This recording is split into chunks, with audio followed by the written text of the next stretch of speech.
यह मजेदार कहानी है 3 चूहों और एक चालाक बिल्ली की। यह कहानी सिखाती है कि सच्ची ताकत सोच समझकर काम करने में होती है। जो शांति से और धैर्य से चलता है, जीत आखिर में उसी की होती है। बहुत समय पहले एक गांव में एक पुराना खंडहर था। उसमें 3 चूहे रहते थे, लालू, कालू और भोलू। वे रोज किसी अनाज के गोदाम में घुसते, खूब पेट भर दावत करते और फिर मजे से खंडहर में लौट आते। लेकिन एक दिन गांव में आधमकी बूंदी नाम की चतुर और चालाक बिल्ली, छोटी सी पर गोल मटोल। उसने सोचा, इन तीनों चूहों को पकड़ना है, पर एक साथ नहीं, धीरे धीरे, एक एक करके।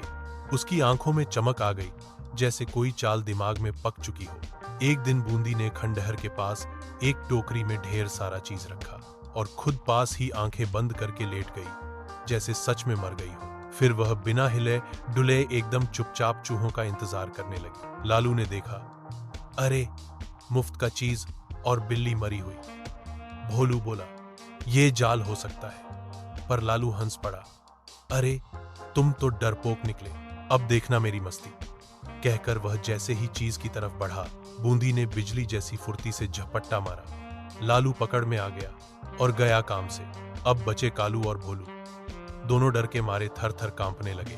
बूंदी ने अगली चाल चली। वो रात को खंडहर के पास डरावनी आवाजें निकालती, पेड़ हिलाती और कभी कभी काली बिल्ली बनकर फुदकती।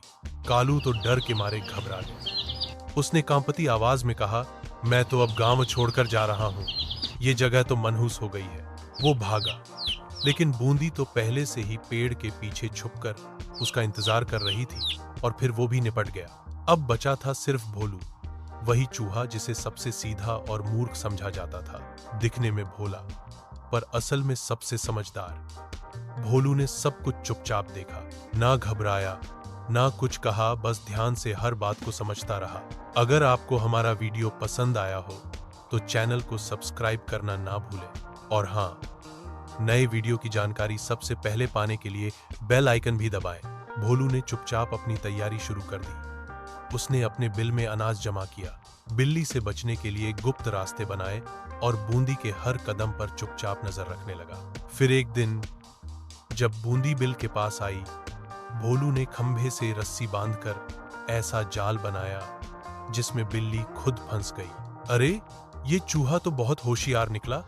भोलू हल्के से मुस्कुराया और बोला, जो खुद को सबसे चालाक समझते हैं वे ही अक्सर जाल में फंस जाते हैं, और जिन्हें दुनिया मूर्ख समझती है वही चुपचाप अपनी समझदारी से कमाल कर जाते हैं। सीख, लालच, डर और अहंकार से हमेशा नुकसान होता है। असली समझदारी वो होती है जो शांति से और सोचकर काम करे। जो बाहर से भोला लगे, जरूरी नहीं कि वो मूर्ख हो, असली चतुराई अंदर छुपी होती है।